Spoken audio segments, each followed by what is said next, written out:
In India, there's been an electoral shock after the Prime Minister, Narendra Modi's BJP party, was the biggest party in the elections, but has not been able to win enough seats to form a government.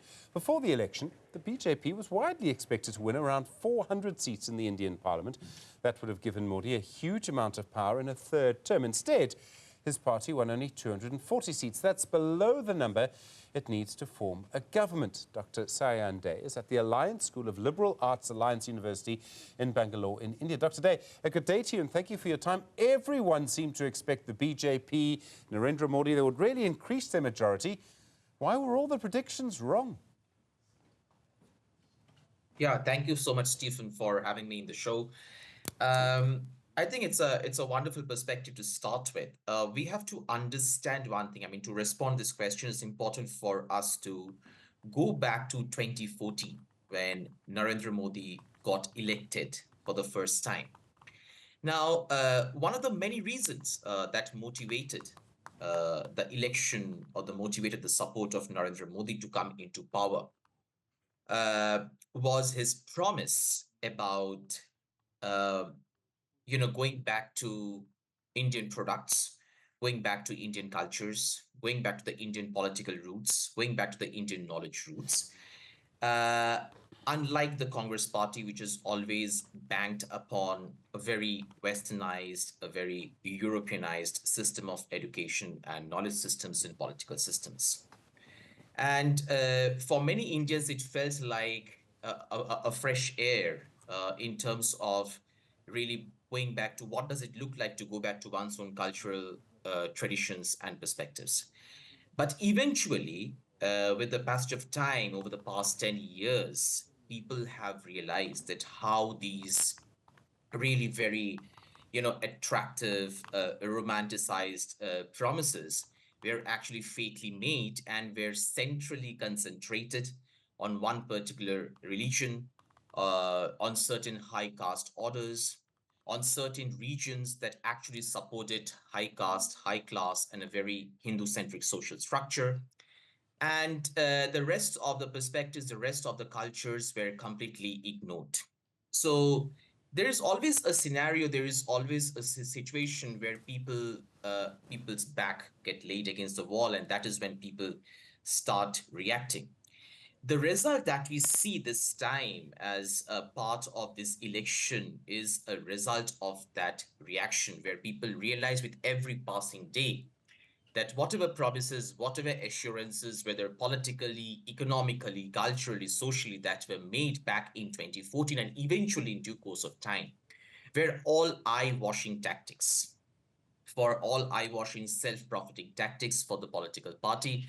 It was only meant to benefit a certain a certain group of socially, financially privileged class of people in the country, and rest of the people were further pushed and further fractions were generated in the society. So the result that we see is an outcome of that resistance, of that disillusionment regarding the promises that were once made by Prime Minister Narendra Modi.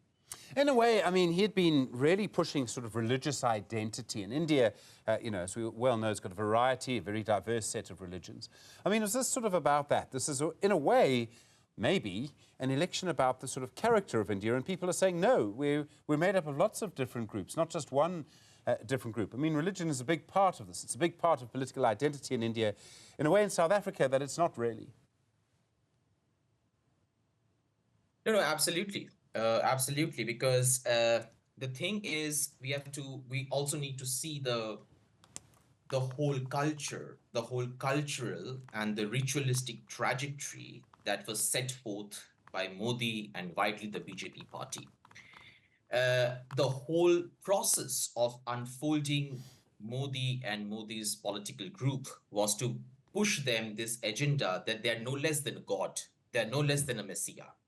I mean, if we look at the whole processes in which the pre-election campaigns were made, the whole process is through the social media, the print media, through the diverse IT cells, in which this whole idea of Modi's India or Modi's Bharat, we are not Indians, we are people from Bharat, We have to give up this Western identity of being in India. We have to embrace an indigenous, traditional identity of being in Bharat.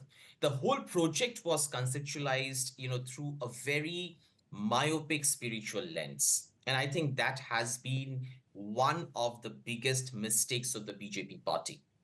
What happened? Because it's a Hindu majority nation, but that doesn't mean that they would be able to be in a position to sort of flesh out that problematic narrative. And that has actually fired back with the passage of time. And what happens now, Dr. Dey? I mean, obviously, he will need to work with someone to form a coalition. Are there people available for him to work with? You may know we're having the same thing for the first time in our history in South Africa. We're learning for the first time how difficult it can be. Is it going to be difficult for Modi? Absolutely. I mean, it's going to be a very tricky, process because, I mean, we Indians are also excited to see how the whole process unfolds. We have different expectations in mind. For sure, it's never going to be the same again because the BJP is not going to be the sole voice at the center and have to sort of step back from their very dictatorial, unidirectional attitude that they have always projected for the last 1 decade. But then when they form a coalition government, the two names that are coming to the forefront is one of the leader Chandrababu Naidu, and one is from Nitish Kumar from Bihar. Now, it is interesting, we have to take into account that these two leaders have a history of consistently jumping from one political party to another based on their preferences and the scenarios.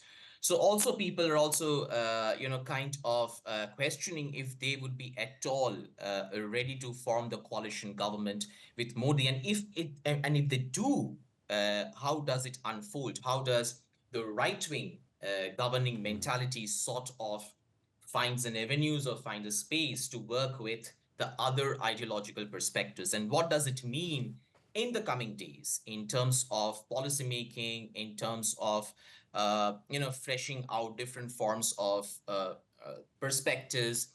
And what does it also have a collective impact on the economic situation of the country, especially because during Modi's regime, the economic conditions have degraded like anything. More fractions, more financial fractions, more cultural fractions, more political fractions.